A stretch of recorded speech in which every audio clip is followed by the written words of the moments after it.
Dry Creek, 1894. The bus stop at the edge of town was nothing more than a short wooden platform and a faded sign that creaked with each gust of wind. But that evening it carried the weight of a promise that had failed to arrive. The air smelled of stale tobacco and coal smoke, with a faint trace of boiled coffee and damp wool from the travelers who had sat before her. Evelyn Clarke sat clutching a single leather trunk and an envelope gone soft at the corners where tears had found it first. She had come from the East with dresses folded into tissue paper, letters perfumed and sealed with wax, and the conviction that a man named Jonathan Pierce would meet her at this very stop to ferry her to a life he had spelled in delicate handwriting. As the sun leaned low and turned the prairie gold, no carriage rattled, no shadow crossed the dusty road, and the promise lay like a cold thing in her lap. Her eyes stung from the dust that the wind kept bringing, the grit settling on her lashes as if to remind her how far she had come and how little had changed. People in Dry Creek had watched from doorways and the post office window, their faces pinched by curiosity and the kind of compassion that was mostly idle. The trunks beside her smelled faintly of lavender and horse sweat, two scents that could not agree on which life they presaged. The platform boards had grooves worn by many boots and a faint smear of tar that had once sealed some traveler against rain. The stage stop that served as the town bus stop was lit by a single lamp, its glass clouded by soot. Evelyn pressed the envelope to her breast and counted the breaths until darkness folded the landscape into one unkind hush. 3 nights had passed since the last letter she had received, a soporific map of future comforts and addresses, each sentence folding the idea of belonging into a neat parcel. The last line promised arrival by the coach on Tuesday at dusk, a carriage waiting to take her to the ranch and to the life the name Pierce had vowed. The name felt now like a thin paper mask hiding teeth. People said he had a way with ledgers and laughter, that he invested in cattle and in flattery alike. She had trusted words scented with orange peel and ink. Abandonment widened in her like a bruise, a slow and omnipresent ache that made her fingers tremble and her mouth taste metallic. She had hoped the bank draft enclosed would be safe, that a draft name spelled Jonathan Pierce would find its way to him. The draft was gone, and the man with it was gone, and at the bus stop she wept until her shoulders shook against the night. Then he arrived, riding a bay mare that carried its own shadow across the plain. He pulled up with a careful slowness that did not try to disguise the deliberation behind each movement. Dust rose in a soft plume that smelled of dry grass and iron, settling like a benediction across the platform. The rider dismounted with practiced ease, boots shifting against the wood, his duster sending a small cloud of the town's silt into the lamplight. He was the kind of man carved by long days in the saddle, with hands compact from reins and rope, and eyes that examined as if they measured where a thing might mend. He introduced himself simply Cole Maddox, his voice low and steady, carrying the warmth of a hearth and the firmness of a promise kept by muscle rather than pen. When he said, "I heard you were left at the stop," his tone was neither pitying nor theatrical. It was the sort of plain compassion that asks only what must be done. Evelyn lifted her face. His eyes found the stamped name on her envelope before her own did. The sight of the draft, the mud streak on her glove, the tremor that would not leave her hands, all seemed to resolve in the way he folded his reins. He stepped closer in slow measures, the mare sniffing at the wooden post as if to confirm that company was arriving. Cole did not offer grand speeches. He offered a saddle and a road, a steady hand and a plan. "And you're suffering," he said, not as an accusation, but as a statement shaped like a tool. That phrase landed in her like a key. It was blunt and therefore honest. She was not promised a mansion or a bouquet of silk flowers, only a place at his ranch where work would have clarity and where the ledger of daily tasks could stitch raw wounds into manageable seams. She accepted because the other option was to let sorrow calcify into something unmoving. She tested the sound of his name on her tongue as they lifted trunks into a small wagon, the leather thunking against wood, the smell of chamois and tobacco mingling. Around them, the small town watched and looked away with the polite cruelty of people who do not wish to have their own lives complicated by another person's grief. They drove under the low sun through stands of cottonwood that rattled like a choir of dry bones. On the road, the mare's breath misted faintly in the cooling air, and Evelyn felt for the first time since leaving Boston that her fate might be set by hands that did not write on perfumed paper, but by hands that could mend a fence and stitch a seam that kept a body warm.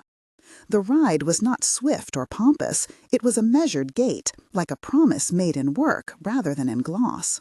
Their arrival at Raven Hollow Ranch was announced by the yawning shape of a veranda and a corral that kept both horses and the sense of community secure. The ranch house sat low, its clapboards weathered to a soft gray, with a veranda that smelled of lemon oil from a long polished banister and of wood smoke from the parlor stove. Sam Carter, the foreman, appeared at the gate with arms dusted in hay and a hat that had seen as much sun as the ridgelines. Mrs. Delaney, the housekeeper, met them at the kitchen door with a towel draped over her arm and the quiet authority of someone who held the household account of needs and names. Marta Ruiz, a cook with a laugh that came out like warm bread, sent out a pot of stewing beef and beans that filled the air with the sharp comfort of cumin and thyme. Ben Cortez, a neighbor who oversaw the irrigation ditches, tipped his cap and offered a curt nod. Elias Boone, who served as the local marshal, was due for a visit the next morning. The ranch felt like a small world arranged in practical roles, where each person served as a column in the structure of living. At dinner, Cole asked questions with a casual directness that put Evelyn off balance. He wanted to know where she had come from exactly, what she had left behind, and her skill with ledgers and line items, because practical talents mattered as much as sewing hands in a place that kept ledger entries like prayers. The men at the table spoke in the halting verse of the land: cattle counts, corral repairs, feed sacks, a stagecoach schedule. Evelyn answered with a mix of reserve and the polished manners she had been taught, revealing small truths as if peeling them slowly like an orange. The salt of tears dried on her cheeks, and the talk of winter provisions, haying, and the ledger's recovery made sense where letters had made only promises. That night, as she lay under a heavy wool blanket, she listened to the creak of the house settling and felt the first honest tug of belonging, faint but insistent. Backstory: Evelyn had been raised in a narrow townhouse off the river in Boston, the daughter of a clerk who kept accounts for a shipping firm and a mother who taught music to neighborhood girls.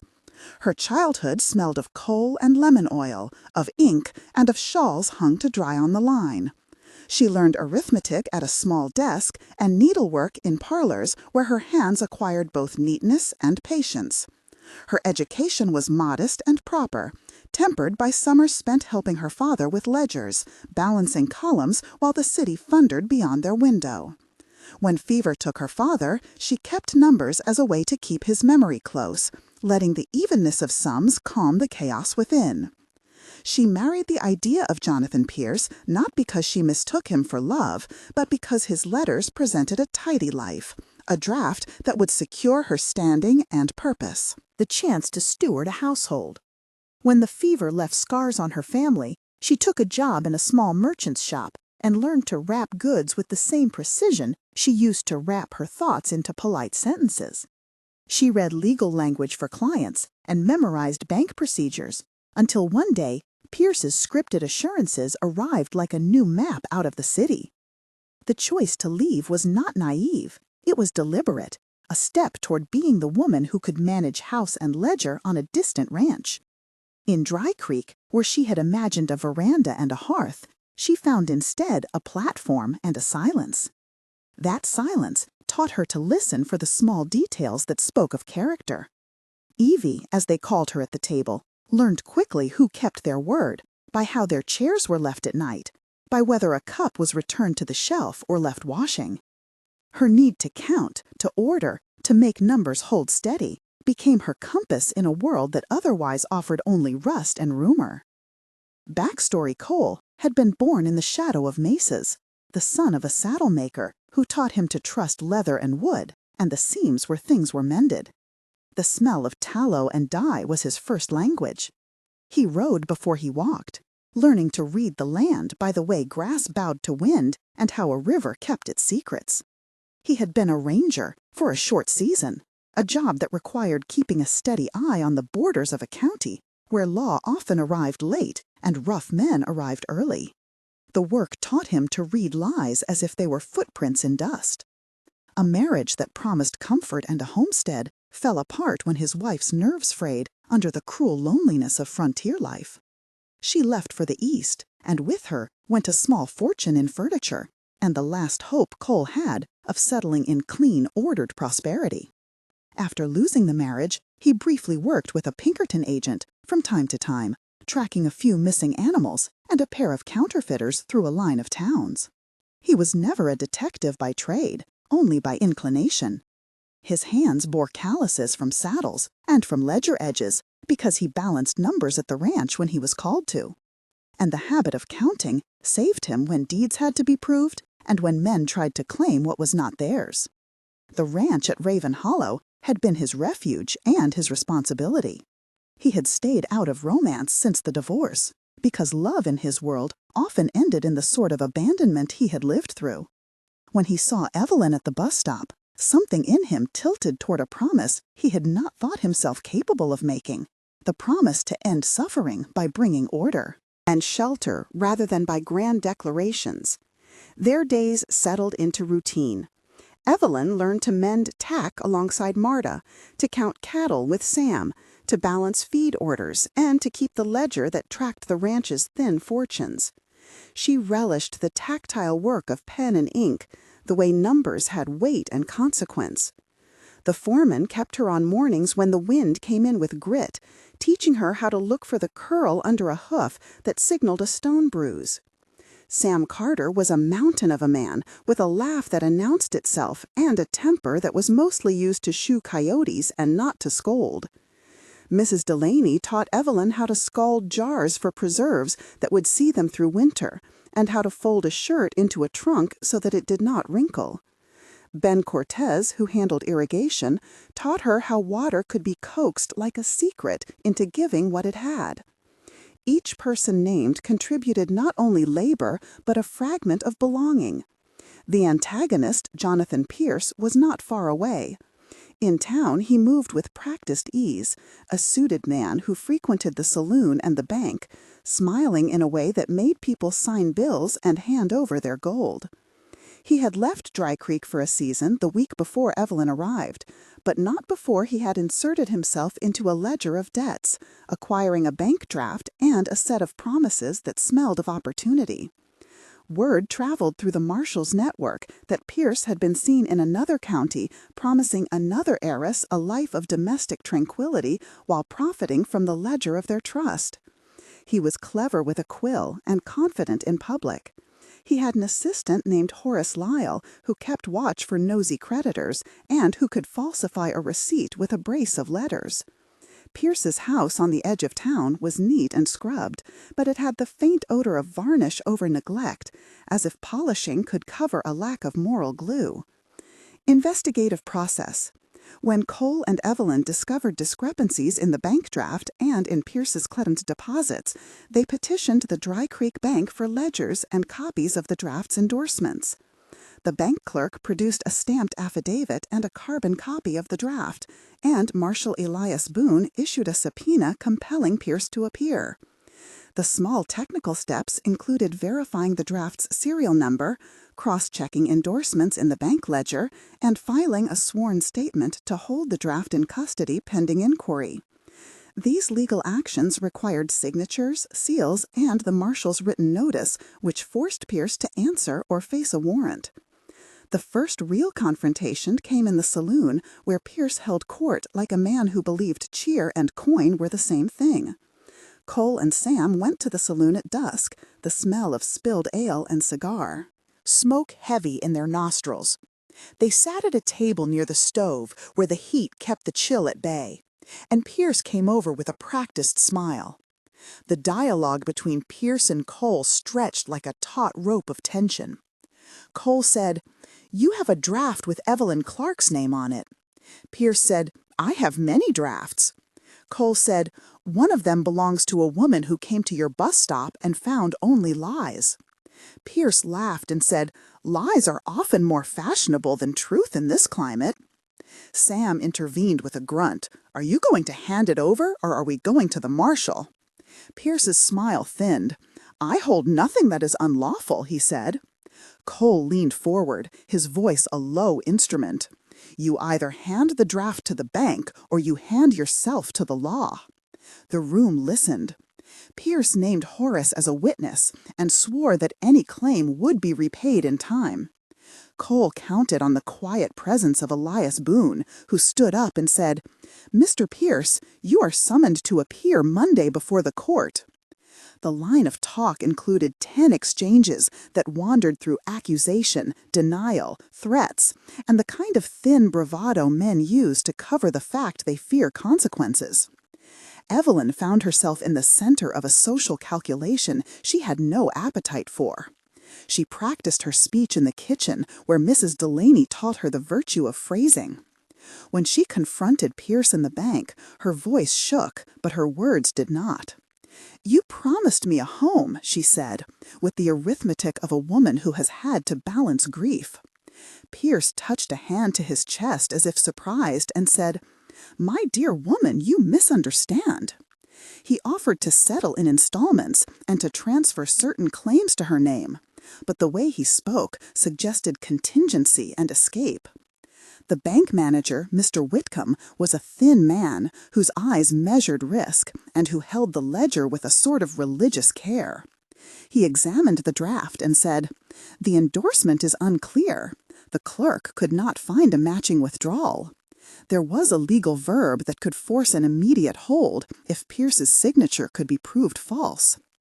Evelyn felt the weight of the procedure rest on her like a mantle. Moment of tension. In the night before the hearing, Evelyn could not sleep. The house settled around her like a thing that remembered sound. She rose and walked to the corral, where the mare nosed her shoulder and the moon painted the fence white. She thought of everything she had left: the river behind Boston, the narrow steps up to the flat where she learned to keep sums even, the father who taught her accounts as if they were prayers. She worried that all she was now amounted to a claim in some ledger. Cole found her there and did not speak. At first, he simply stood, a shadow and a presence. Finally, he said, "If they take this from you, we will hold them accountable." She answered, "How can you be so certain?" He touched her hand. "The law is slow, but it remembers." This exchange reduced two people to the essence of their fear and resolve, and it lasted long enough for the world to change between them. The court day arrived with the town gathered like a chorus. Judge Sutter sat on a raised platform in a small room that smelled of ink and lemon oil, the bench draped with a heavy cloth that had seen better days. The hearing was a small ritual of papers and witnesses. The bank clerk produced the ledger, which showed a gap where a withdrawal should have matched Pierce's claimed deposit. The technicalities matter. Under oath, Horace Lyle testified that he had seen Pierce sign for funds, but could not produce the counter-endorsed draft. Pierce spoke with a calm that made some in the room uneasy. He said, "I would never wrong a lady." Yet his voice held a brittle edge when Elias Boone asked him to produce the original draft. Cole stepped forward and said, "We tracked the endorsements to a small safe at the town shipping office." The judge ordered a search. The sheriff opened the safe and pulled out a bundle of capers, including a partially burned piece of cloth that matched the seal on Evelyn's envelope. The room exhaled. Pierce swore that the draft had been mislaid during a move. The judge looked at Pierce and then at Evelyn. The court will hold the draft until proper transfer is verified. A temporary injunction froze Pierce's hands. After the partial victory came the backlash. Pierce retreated into threats, muttered promises to ruin those who opposed him, and sent Horace to spread rumor that Evelyn had been trying to entrap him for land. The ranch found itself a target of gossip and small acts of sabotage. A feed sack was slit, a fence near the corral was tampered with in a night that could have let cattle escape. The foreman repaired the fence by dawn, his hands moving with calm efficiency that belied the danger. Sam and Ben stood watch in shifts, the wind carrying their quiet talk across the yard. Marta cooked coffee strong enough to wake a graveyard, and the housekeeper kept the lamps trimmed as if light alone could resist the creep of malice. Evelyn learned to measure every sound at night. Cole learned the taste of worry in his mouth that followed any stair creak not accounted for. The ranch had to prove itself sturdy against both lawless men and reputations poisoned by lies. Cole had to leave for a brief period when a neighboring ranch reported rustled cattle and suspected Pierce's men might have been involved. His work required him to pursue leads along the ridgeline and to meet with Jeremiah Lowe, a Pinkerton man he had called in for a narrow task. During his absence, Evelyn was tested. The ranch needed ledgers balanced and provisions ordered. She walked the trade to the stage stop, the board still holding the memory of her earlier grief, and she took the reins of mundane life. The morning she rode out to the neighboring creek to see the irrigation channels, the wind pressed dust against her face, and the smell of algae and riverstone filled the air. She organized the accounts for winter provisions, calculated rations for the horses and feed, and wrote down hunters' quotas and deliveries. Her hand steadied as if the ledger itself were a backbone. She wrote checks with Mr. Whitcomb, who had volunteered to keep a cautious eye on the bank draft while the court decided. Her autonomy was a slow thing grown out of small acts. The night of a storm, when the roof leaked and the corral fence threatened to give, she organized men and ropes, paid out for materials with a steady hand, and found herself standing in the rain more of a leader than she had ever imagined. Moment of tension.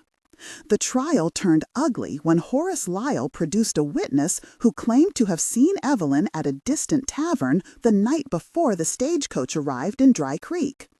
The claim suggested that she had manipulated a whole story for gain. The words struck Evelyn like a physical blow. She sat before the court as though the room were full of knives. Cole returned that day, his face set like stone. He spoke in her defense with a sharpness that startled some. He said, "This woman traveled by coach and by faith. She has kept the accounts that feed my ranch, and the names on her ledger are not forgeries." Pierce shifted in his seat and answered, "The law cares for proofs, not for the whims of men and women who want to escape their past." The judge listened and then asked for proof of the tavern witness's credibility. Under cross-examination, the witness contradicted his earlier statement and admitted he had been paid a small coin by an unknown man. The court found for Evelyn in that count, and Pierce's counsel looked for other angles. The tension in the room leaked into the town, where a bad temper like a spark can create flame.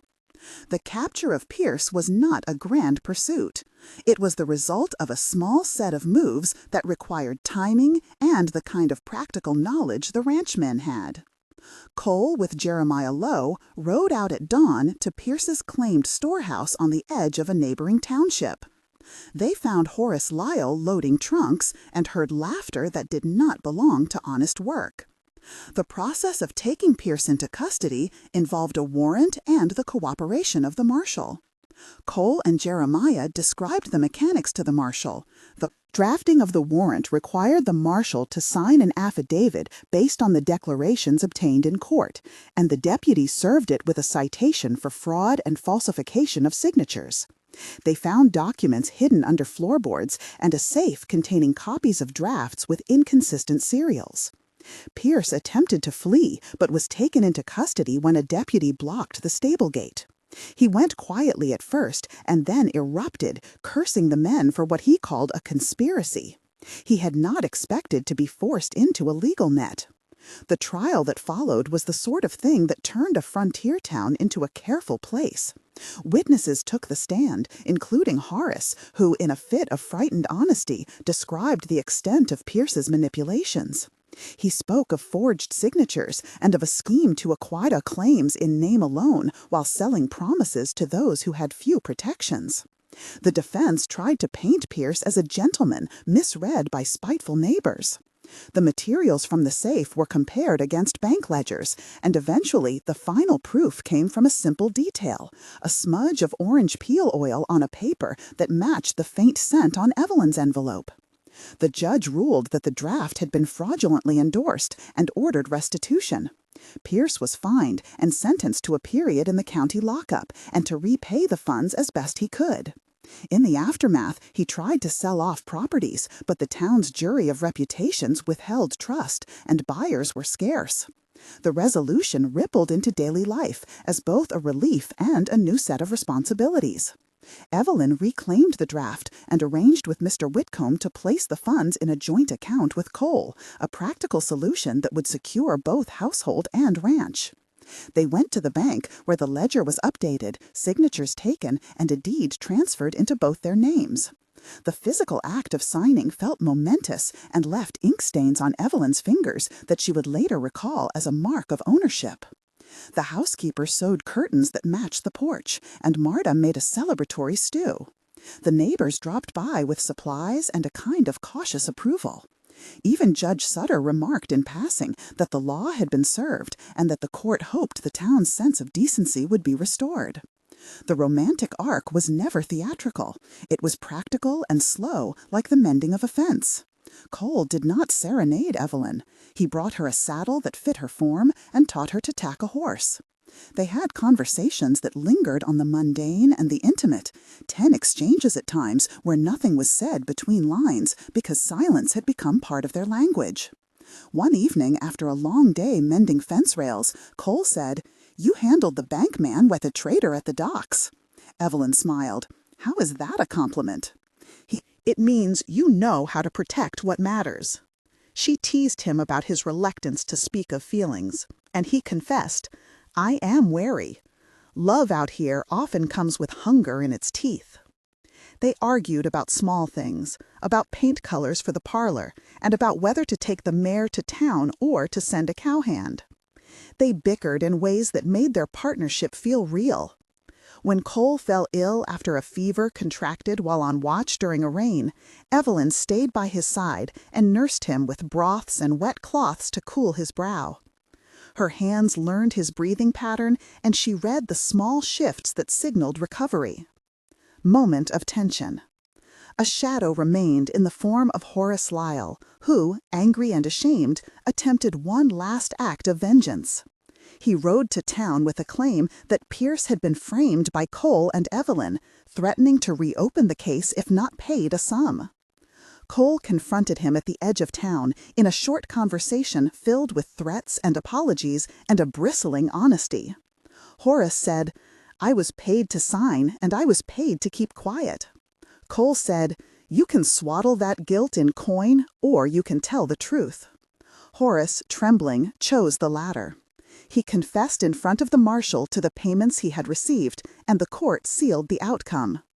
The tension bled out by degrees, leaving a town less brittle and a woman who had learned how to stand in daylight without flinching. In time, the ranch blossomed into something steadier. They registered the land in both names and updated the ledger with a new entry marked jointly owned. The housekeeper recorded a list of goods purchased, and the foreman ordered winter provisions with a prudent eye. They even hired a small teacher for the local children, who met in the loft on weekdays. Names and roles solidified. Sam Carter oversaw the corral with a care that made neighbors call for his counsel on fencing. Mrs. Delaney kept the pantry like an altar of provisions, and Ben Cortez organized the ditches so that summer would not steal their water. Evelyn taught ledger classes to the ranch hands so they understood the basics of accounts and could tell the difference between honest work and the tricks of a smooth tongue. Life became a set of practices, each one a stitch in the fabric of normalcy. The community responded with a slow warmth. People left crates of apples, sacks of flour, and a woven blanket that had once been a wedding gift to the marshal's wife. There were small celebrations, a dinner where the town gathered on the veranda and music drifted from a fiddler's bow. Cole and Evelyn walked the perimeter of their land and talked of a schoolhouse and of planting an orchard that might feed more than their needs. They discussed the ledger of their life like they had discussed cattle counts and winter provisions, with careful planning and a shared sense of stewardship. In private, they shaped tentative plans for a home that would be theirs and theirs alone, for a child or children one day to run among the corral posts and call this place home. Epilogue 1 month later. 1 month later, the winter felt less threatening because the store of wood was full and the ledger showed a comfortable balance. Evelyn had painted shutters a deep green and learned to braid straw for hats in the evenings with Marta. The house was quieter in a pleasant way, and the mare had grown fond of her, nudging her pocket for a bit of sugar when she walked by. Cole had a scar on his brow that came from an honest fall, and he wore it like a map of the ranch's work.